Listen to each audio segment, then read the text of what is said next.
Pode abrir a Bíblia de vocês em Romanos 8:12.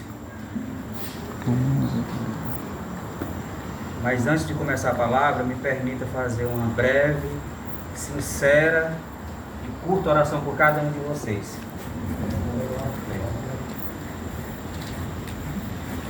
Pai, em nome de Jesus, Senhor, eu abençoo todos esses homens que estão aqui hoje. Estão trilhando o teu caminho, estão vindo fazer parte do corpo, com as suas dificuldades, com situações que eles enfrentam no pessoal, no espiritual, no profissional, que muitas vezes são mal compreendidos e não têm com quem desabafar. Por isso, Pai, eu clamo o teu nome nessa noite, para derramar sobre esses homens que, caso estejam ainda sofrendo com qualquer tipo dessa situação que acabei de dizer, que o teu bálsamo de cura desça sobre a cabeça deles agora, pelo poder desta palavra nessa noite. Meu Deus Todo-Poderoso, e eu faço eliminar das suas vidas agora também toda e qualquer dificuldade para compreender a tua palavra nessa noite. Que o formal seja dissipado pelo poder do nome de Jesus.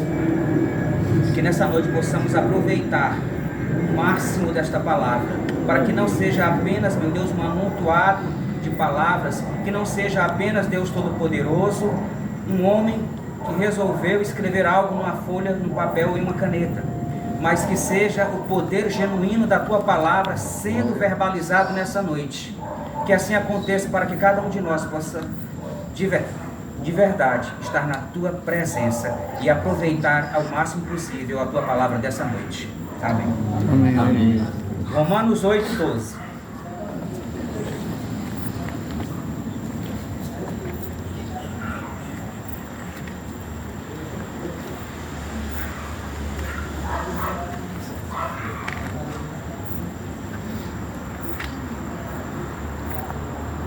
Encontraram? Amém. Agora deixa eu encontrar, tô perto. Peraí. Pronto, achei. Diz assim a palavra, Romanos 8, a partir do versículo 12. Portanto, meus irmãos, nós temos uma obrigação, que é a de não vivermos de acordo com a nossa natureza humana. Porque se vocês viverem de acordo com a natureza humana, vocês morrerão espiritualmente. Mas, se pelo Espírito de Deus vocês matarem as suas ações pecaminosas, vocês viverão espiritualmente. Pois aqueles que são guiados pelo Espírito de Deus são filhos de Deus. Porque o Espírito que vocês receberam de Deus não torna vocês escravos e não faz com que tenham medo. Pelo contrário, o Espírito torna vocês filhos de Deus. E pelo poder do Espírito dizemos com fervor a Deus: Pai, meu Pai. O Espírito de Deus se une ao nosso Espírito para afirmar que somos filhos de Deus. Nós somos seus filhos e por isso recebemos as bênçãos que Ele guarda para o seu povo. E também recebemos com Cristo aquilo que Deus tem guardado para Ele. Porque se tomamos parte nos sofrimentos de Cristo, também tomamos parte na sua glória. Glória a Deus. Aleluia. Na nossa caminhada como homens de Cristo, nós somos nova criatura, correto? Cada um de nós que está aqui tem uma história em particular, tem uma dificuldade que, querendo ou não, a gente ainda luta para vencer. Então, quando ele fala aqui sobre enfrentar essas dificuldades, em não deixar com que o velho homem, a velha criatura renasça de novo, ele está querendo dar um recado para que cada um de nós se lembre da dificuldade que foi chegar até aqui hoje, a esse culto, no final do ano, o último culto. Em Romanos 8:12 fala o seguinte: nós somos obrigados a não vivermos pela natureza, porque nós vamos morrer espiritualmente. Isso, a velha natureza. Vejam, se eu e você não vivermos pelo Espírito Santo de Deus, estaremos recusando a vida eterna. Tudo ao nosso redor pode estar contra você. Porém, se permanecermos em um exercício constante e progressivo de viver essa natureza espiritual, então serão chamados filhos de Deus e poderão dizer com fervor: Pai. É comum no nosso meio homens de várias idades que ainda carregam dentro de si coisas que o Evangelho diz que não é para carregar. Mesmo cada um de vocês estando aqui de livre e espontânea vontade, é certo que muitos de nós ainda faz coisas que a nova natureza condena. Então, quando em Romanos 8:12 fala que nós iremos morrer, ele está afirmando, não é apenas uma afirmativa, ele está dizendo que sim, isso irá acontecer. Mas quando nós nos deparamos com o Evangelho, quando nós vimos histórias na Bíblia que demonstram que pessoas que também tinham maus hábitos, porque isso são maus hábitos, e os maus hábitos vai trazer consequências.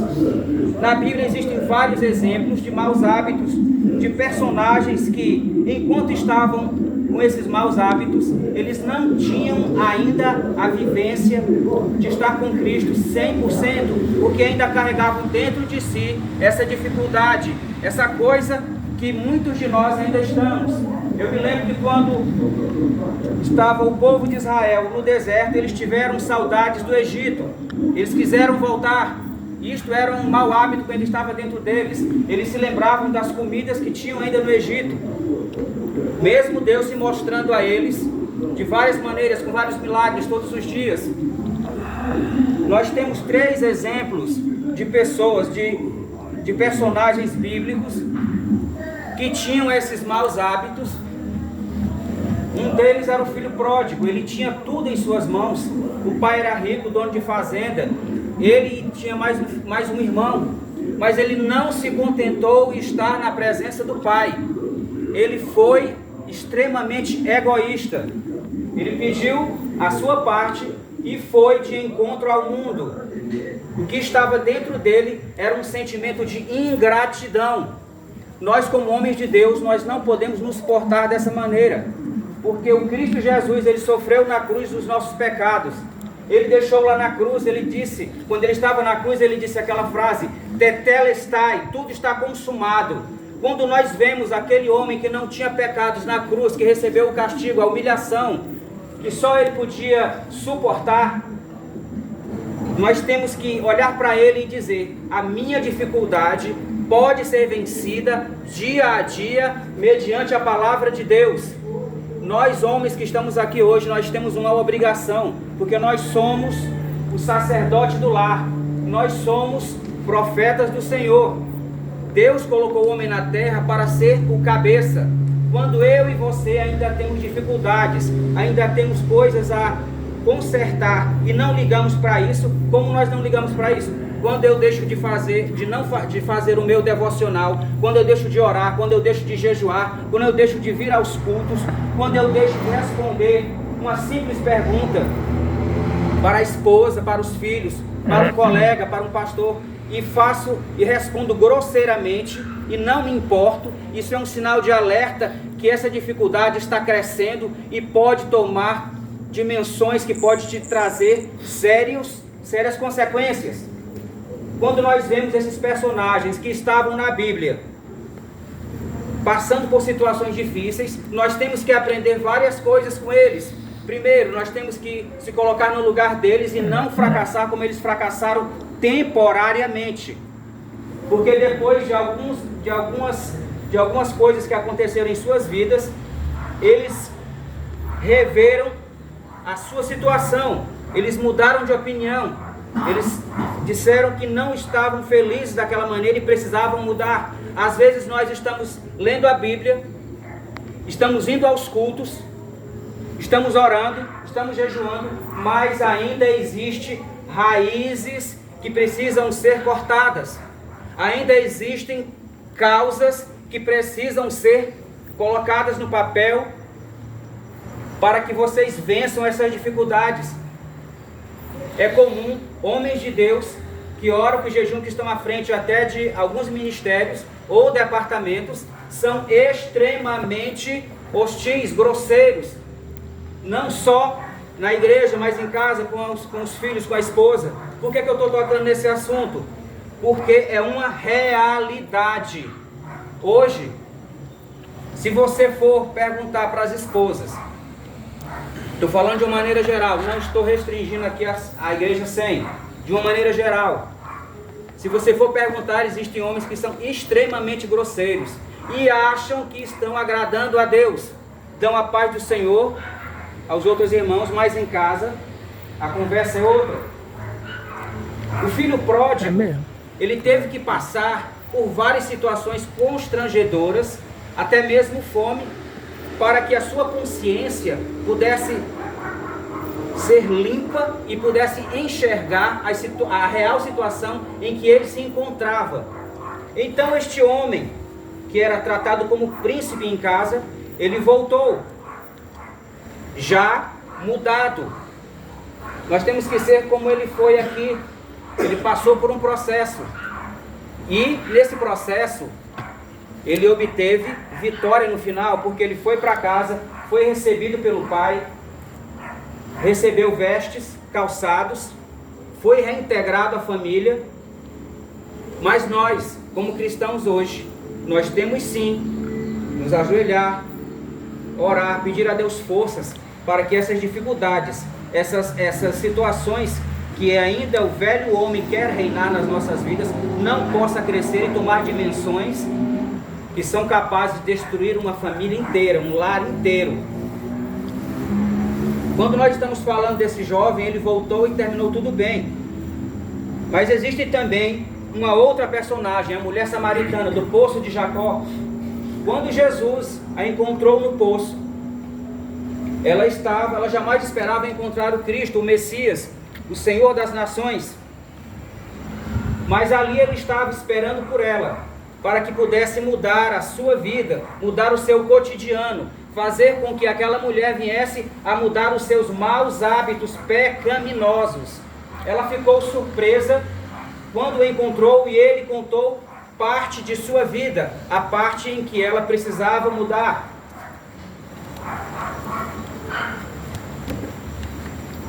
Então, essa mulher ficou maravilhada com o que Jesus contou a respeito da sua vida em particular. Hoje nós temos a Bíblia. Hoje, se você tiver qualquer dificuldade, eu sou grosseiro, eu sou estúpido, eu sou ignorante, eu sou mesquinho com a minha família, eu recebo um valor alto de salário, mas eu não faço com que a minha família passe com uma condição melhor, eu prefiro guardar, estocar. Essa mulher, quando Jesus falou de sua vida, ela ficou tão maravilhada que ela saiu contando aos 4 cantos do mundo que Jesus tinha feito com ela. Quando nós temos um encontro com Cristo real, nós temos que ser igual a esta mulher. Temos que ser tomados pela palavra do Cristo. Temos que deixar o nosso coração se expandir com o poder dessa palavra. Ir de encontro àqueles que merecem ouvir aquela palavra. Que no caso hoje, aqui para nós, homens de Deus, a nossa família, esposa, filhos. Muitas vezes nós temos coisas que não conseguimos vencer e que a família sofre todos os dias. Então, quando nós encontramos forças na palavra de Deus para mudar também essa situação, nós temos a obrigação, homens de Deus, nós temos a obrigação de chegar, sentar e conversar com a família, fazer um culto em homenagem para dizer que venceu aquela dificuldade, que venceu aquele ponto que estava te apodrecendo espiritualmente. Nós não podemos deixar com que isso cresça, porque isso vai fazer com que a sua família sofra. Também temos um outro personagem, o personagem Pedro. Quando Jesus estava prestes a ser preso, Pedro sacou de uma espada e cortou a orelha de um dos serviçais. Então Jesus rapidamente colocou a orelha de novo no lugar e falou para Pedro: está em Mateus 26:50. Ele falou para Pedro: o que vive pela espada, morrerá pela espada. Vocês podem me ajudar? Podem repetir essa frase? Só isso que eu vou pedir hoje. O que vive pela espada, morrerá pela espada. O que vive pela espada, morrerá pela espada. Vocês sabem o que isso quer dizer para nós? Aquele que vive ainda se alimentando de maus hábitos, se alimentando da velha criatura, fazendo com que a sua vida pessoal, profissional e também na igreja seja uma mentira, seja uma farsa.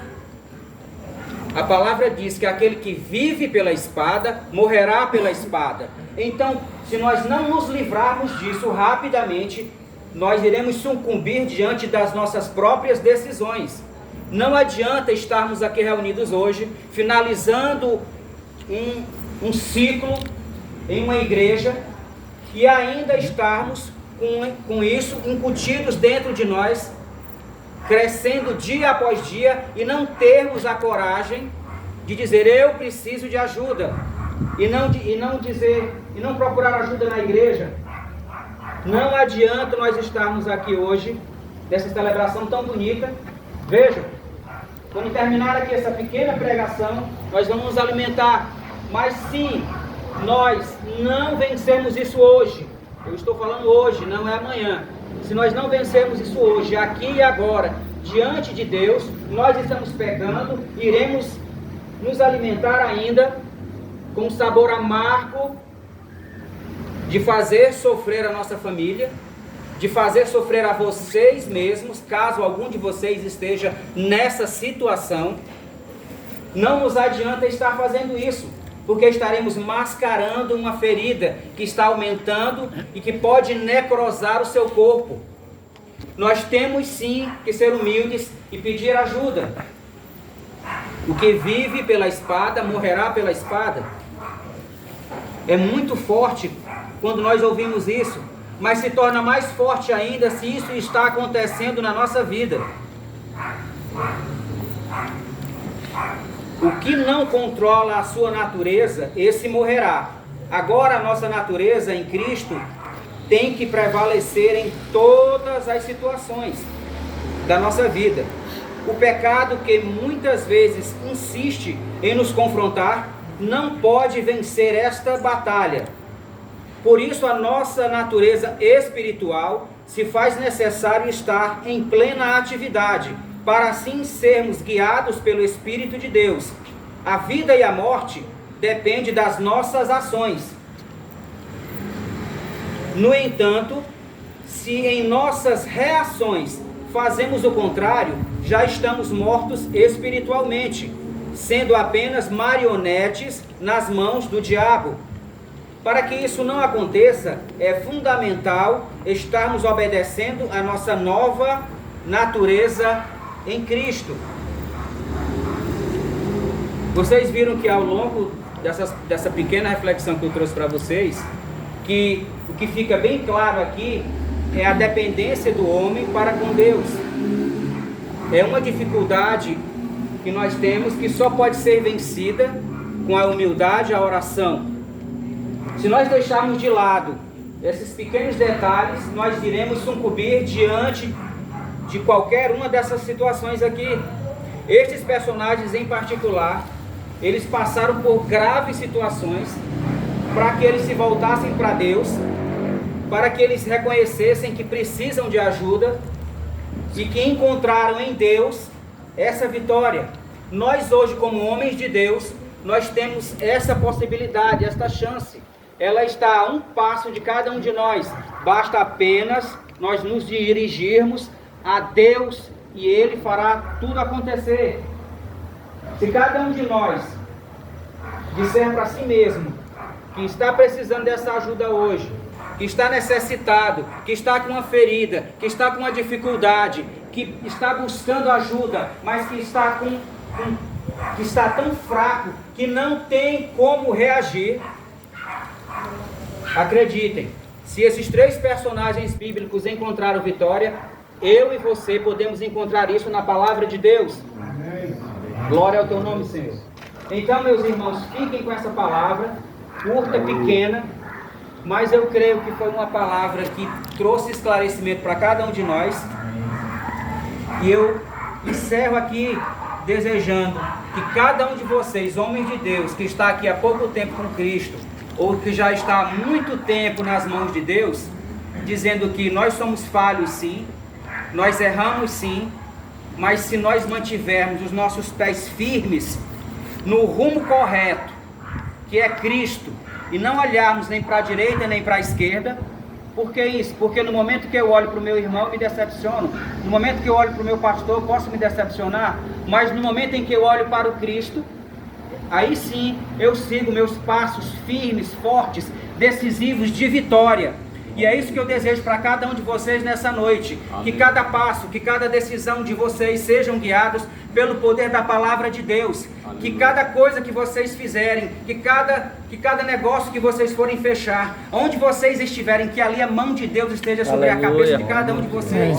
Que quando vocês chegarem em casa, os filhos estejam alegres, as esposas estejam esperando com amor, porque vocês mudaram a sua própria realidade. Vocês reconheceram que precisavam de ajuda, vocês foram aos pés de Cristo, e eu declaro que essas dificuldades, essa velha criatura que ainda tenta reinar em alguns de nós, foi vencida hoje pelo poder dessa palavra, e que não reinará mais na vida de vocês em 2025. Eu declaro que 2025 será um ano de vitória, será um ano de bênção, será um ano que vocês alcançarão coisas que vocês não imaginavam. Eu declaro que 2025 para cada um de vocês, as suas forças serão renovadas. Eu declaro que cada um que está aqui hoje, que acha que o ministério está parado, você vai ter experiências com Deus, com Cristo, você vai ver que Deus vai te chamar nas madrugadas. Eu declaro que cada um que está aqui nessa noite, que veio em busca de uma palavra, que veio em busca de uma resposta, hoje você ouviu essa resposta, hoje você ouviu a palavra de Deus te dizendo que você é importante,